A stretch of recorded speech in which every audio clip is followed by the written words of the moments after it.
empezar, me gustaría agradecer tanto a la doctora Marisa López Teijón como al comité organizador el haber organizado esta sesión y el darme la oportunidad de participar en ella. Y si me permitís, voy a bajar abajo a darle la charla porque me da un poco de respeto hablar a la misma altura que los demás ponentes. Y así además puedo usar el láser, que me gusta mucho. Vale. Como ha dicho el doctor Ferran García, voy a hablaros de la espermatogénesis, la fecundación y la contribución paterna al embrión.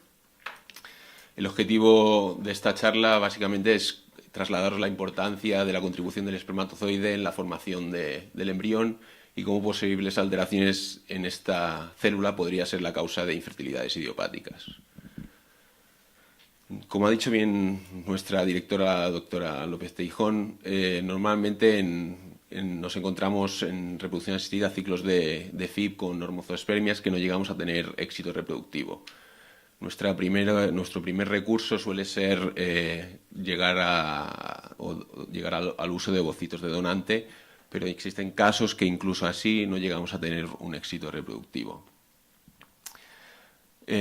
Normalmente el análisis del varón se realiza simplemente usando un seminograma para su análisis, y son pocos centros los que estudian en profundidad el factor masculino.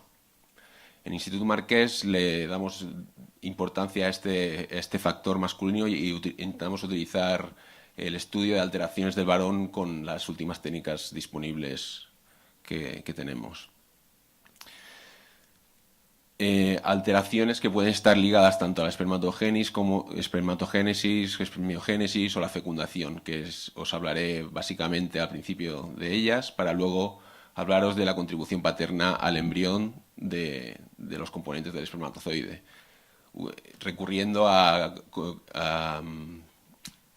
publicaciones recientes donde se ha visto que el espermatozoide aporta más de lo que se pensaba hasta el momento.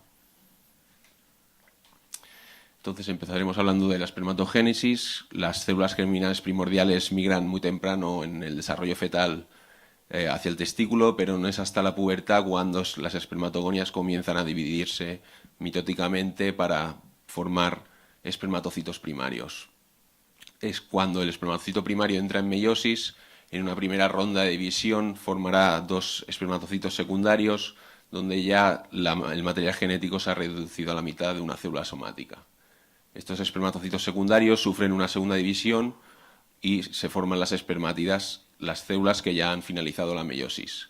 A pesar de que estas células ya han finalizado la meiosis, no son capaces de fecundar y necesitan sufrir una metamorfosis conocida como espermiogénesis, que las convertirá en espermatozoides, las células ya altamente especializadas capaces de fecundar al óvulo.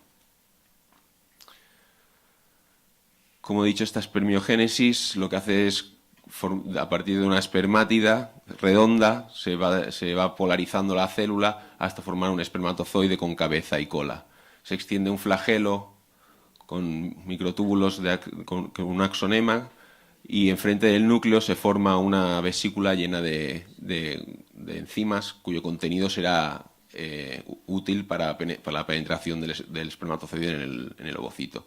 Además, las mitocondrias se distribuyen alrededor del axonema del flagelo y en la pieza intermedia son las encargadas de dar la energía necesaria al flagelo para mover la cola durante el viaje del espermatozoide. Los cuerpos residuales de los que se va a ir desprendiendo la célula de la espermátida van a ser reabsorbidos por las células de soporte, las células de Sertoli, que comparten un nicho común con las células germinales en los túbulos seminíferos. Cuando finalice la espermiogénesis, el espermatozoide es liberado al lumen del túbulo seminífero y luego comienza su viaje por el tracto masculino. Luego, una vez entra en el tracto femenino y llega hasta el ovocito, se produce la fecundación. Cuando llega al ovocito, el espermatozoide tiene que estar capacitado y será capaz entonces de pasar la capa de células del cúmulo con la que se va a encontrar inicialmente. Una vez ha pasado esta capa, se encuentra con la zona pelúcida Y es aquí cuando las proteínas de reconocimiento entre gametos juegan un papel crucial y desencadenan la reacción acrosómica al unirse con el espermatozoide. Después de la reacción acrosómica, el espermatozoide será capaz de penetrar la zona pelúcida y entrar en el espacio perivitelino. Una vez en el espacio perivitelino, las membranas se fusionarán, la del ovocito y la del espermatozoide, vertiendo dentro del citoplasma del ovocito el contenido del espermatozoide. Uno de los componentes más importantes en este momento que aporta el espermatozoide es el factor de activación ovocitario, que provocará una cascada de calcio dentro del ovocito y promoverá la reacción cortical del ovocito, que bloqueará la entrada a posibles competidores espermáticos y además activará metabólicamente al ovocito, que finalizará, reemprenderá la meiosis y la finalizará destruyendo el segundo corpúsculo polar. Finalmente se descompactan los núcleos, hay el genoma tanto del ovocito como el del espermatozoide y se forman los dos pronúcleos. La primera señal de que la fecundación ha sido realizada. Aquí tenemos una lista de eventos clave que tiene que superar el espermatozoide una vez se ha formado después de la espermatogénesis de forma natural hasta llegar a la fecundación. Una vez el espermatozoide ha acabado la espermatogénesis, está compuesto de todos los componentes esenciales para poder superar todos estos eventos de forma natural. Digamos que deficiencias en estos componentes pueden cursar en infertilidad, pero gracias a las técnicas de reproducción asistida somos capaces de superar o menos o más de estos eventos utilizando estas técnicas.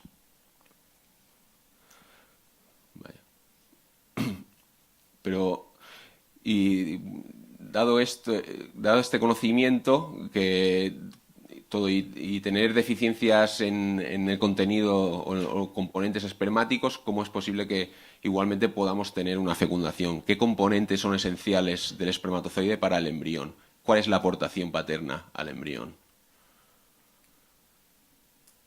Pues se pensaba que el espermatozoide era un mero vehículo del genoma, del genoma paterno. Y lo único importante para lo que servía era para transmitir el genoma paterno. Recientes estudios lo que están demostrando es que esto es erróneo y se ha menospreciado el papel del espermatozoide a nivel embriológico. Y tanto el proteoma como los ARNs que contiene y el centriolo o los centriolos que van con él son de suma importancia para el desarrollo embrionario. Empezaremos hablando del genoma, que es, como he dicho, es de lo más importante, ya que alteraciones en el genoma del espermatozoide es la mayor causa de infertilidad, digamos, en el factor masculino. Podemos tener anomalías cromosómicas o anomalías numéricas. Estas anomalías en el espermatozoide pueden tener un origen somático o pueden ser resultado de una meiosis defectiva durante la espermatogénesis. De todas formas, estas alteraciones están relacionadas con infertilidad, como he dicho, y también en abortos de repetición. No voy a entrar mucho en este tema, ya que dentro de esta misma jornada tenemos una charla que nos hablará de ello. Bueno, pues imaginemos que tenemos un espermatozoide que tiene la dotación cromosómica idónea. Pues esto no es suficiente. Además de tener una dotación genómica idónea o normal, el ADN ha de mantenerse íntegro hasta la llegada al óvulo. El deterioro del ADN se conoce como la fragmentación del ADN espermático. En esta misma jornada vamos a tener una charla que hablará específicamente de la fragmentación del ADN espermático, pero he querido explicaros una reciente comunicación, un reciente paper que ha salido en Nature, donde lo que han descubierto es que la disposición espacial del ADN no es aleatoria y sigue un patrón altamente repetido en pacientes normocespérmicos con una fragmentación baja, donde los cromosomas ocupan siempre el mismo lugar.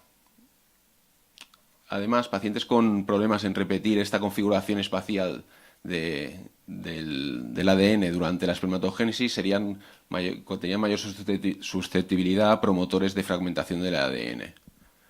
Estos autores lo que pronostican es que el diagnóstico de pacientes que no responden a tratamientos para paliar la fragmentación del ADN espermático podrían ser dirigidos directamente a las técnicas de reproducción asistida, donde sí que disponemos de sistemas donde podemos realizar una selección espermática de espermatozoides sin fragmentación, como pueden ser los chips de microfluídica.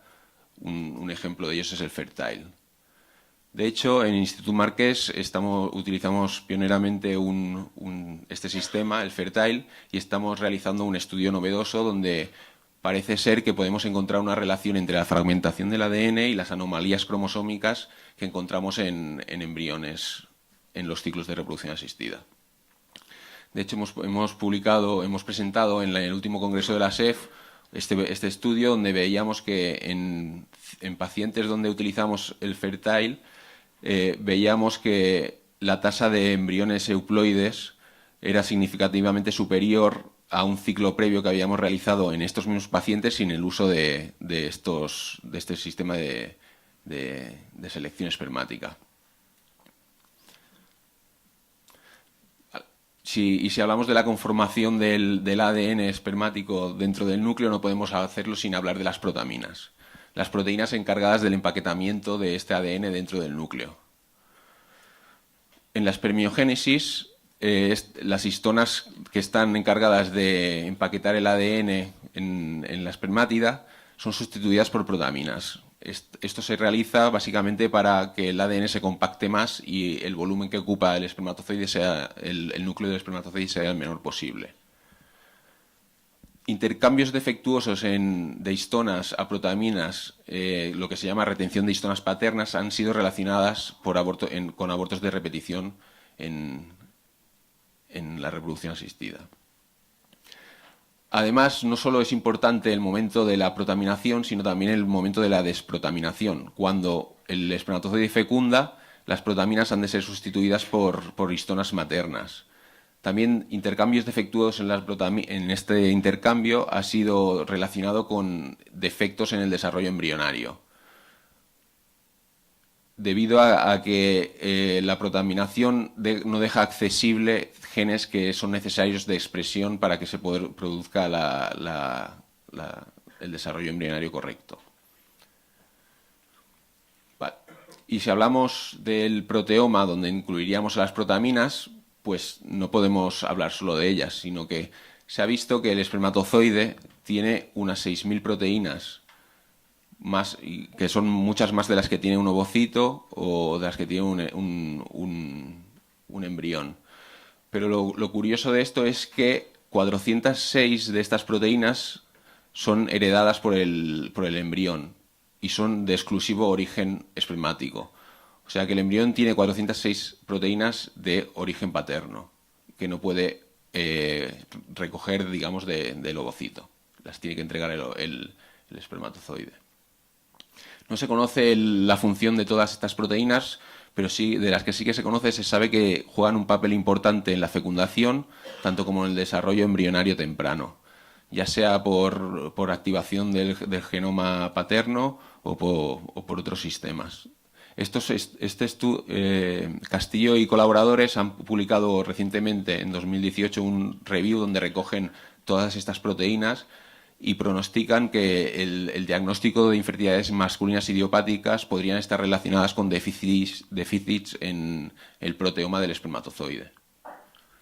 Y también dicen que futuramente se podrían diseñar terapias para revertir el déficit de estas proteínas en los espermatozoides. Y si hablamos de proteoma, también tendríamos que incluir el ARN espermático. El ARN espermático puede ser promotor de fabricación de proteínas dentro del ovocito. Tradicionalmente se ha considerado al espermatozoide como transcripcionalmente inactivo, aunque se sabe que contiene más de 20.000 ARNs espermáticos dentro del espermatozoide maduro. Pues esto no es así y se ha visto que los ARNs espermáticos son cruciales para tanto para la fecundación como para el desarrollo embrionario. Un trabajo publicado al finales del año pasado demostró la utilidad crucial de estos espermatozoides. Lo que hicieron fue digerir el ARN espermático de espermatozoides a los que inyectaban en ovocitos y vieron que tanto la fecundación como el desarrollo embrionario se veía comprometido y no eran capaces de conseguir descendencia. Luego, por otro lado, lo que hicieron es aislar este ARN espermático y lo inyectaban al ovocito previa inyección del espermatozoide sin ARN y todo esto se veía revertido y se volvían a tener las tasas de éxito que se tenían en el control. Entonces, de esta manera demostraron que el ARN espermático es crucial para el desarrollo embrionario y el desarrollo a término, de hecho. Vale. No obstante, la utilidad del ARN espermático no se sabe para qué sirven todos ellos, sino que solo se sabe que es necesario. De hecho, se estima que para la reproducción natural el espermatozoide ha de tener un set de RNAs de unos 650 RNAs diferentes. Si no contiene este set o tiene un defecto en ellos, la tasa de éxito se ve disminuida seriamente. Yodar y colaboradores pronostican que 1 de cada 3 hombres con infertilidad idiopática tienen deficiencias en el contenido espermático de ARN de su muestra. Y lo que recomiendan es que se hagan estos análisis para detectar este tipo de infertilidades. Vale, ya hemos cubierto toda la cabeza del espermatozoide, ahora vamos a movernos al cuello, donde encontramos otra de las partes importantes que transmite el espermatozoide para generar el embrión. Una célula somática, para tener una correcta división, necesita tener 2 centriolos, que son los centriolos, digamos que son los centros organizadores de microtúbulos que van a permitir la segregación de los cromosomas. ¿Vale? Pues lo que pasa, bueno, es bien sabido que el ovocito no tiene centriolos y que la herencia centriolar del embrión es exclusivamente paterna. Hasta ahora se pensaba que el espermatozoide contenía un único centriolo.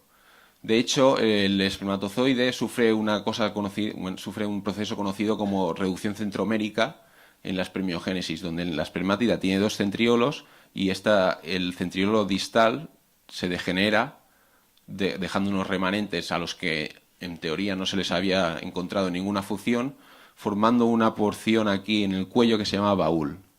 Esta porción se piensa que se forma para conferir mayor flexibilidad al espermatozoide a la hora de nadar y así mejorar su movimiento. Vale. Pues se pensaba que había solo un centriolo y no ha sido hasta hace 3 meses que Fishman y colaboradores han publicado en Nature el descubrimiento del segundo centriolo, que no está compuesto típicamente como se entienden los centriolos hasta ahora. El dogma del único centriolo espermático venía dado por la detección de 2 proteínas que son exclusivas de los centriolos, en teoría. Pues este centriolo que se ha detectado ahora mismo no contiene estas 2 proteínas. Lo que hicieron fue mapear todas las proteínas centriolares y hacer marcajes fluorescentes. Cuando hicieron el marcaje fluorescente vieron que tenían 2 focos de emisión. Uno que era el que venía a ser el centriolo de distal, que es el que consideraron atípico, y luego tenían el centriolo proximal, que es el que se había descubierto, el que ya se tenía constancia de él.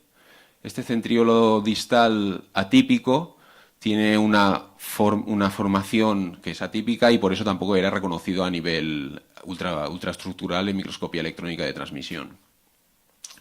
A pesar de ser atípico, este centriolo es útil, o sea que es funcional. Y fueron capaces de ver cómo este centriolo, aquí vemos el axonema de la cola, que este sería el centriolo atípico, forma parte del uso mitótico en la primera división embrionaria.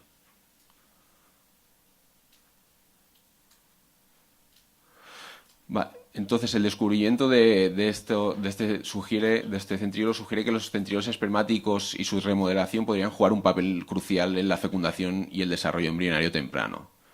Entender estos mecanismos podría ayudar a solventar algunas infertilidades idiopáticas o incluso podría diseñar estrategias de donación de órganos para tratar infertilidades asociadas a una deficiencia de los centriolos, como ya se hace con las mitocondrias paternas, donde hay una donación del ogolema del ovocito entero.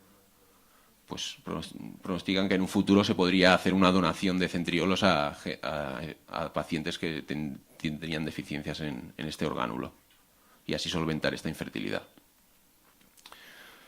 Bueno, para concluir, solo decir que parece ser al final que el espermatozoide es más que un simple vehículo del genoma paterno y como os han mostrado en todas estas publicaciones que os he presentado, que son muy recientes, parece ser que el espermatozoide empieza a ver la luz y el estudio del espermatozoide se está haciendo cada vez más profundo y podemos empezar a diagnosticar infertilidades idiopáticas consideradas hasta el momento que quizá tienen una causa controlada. Eso es todo. Gracias.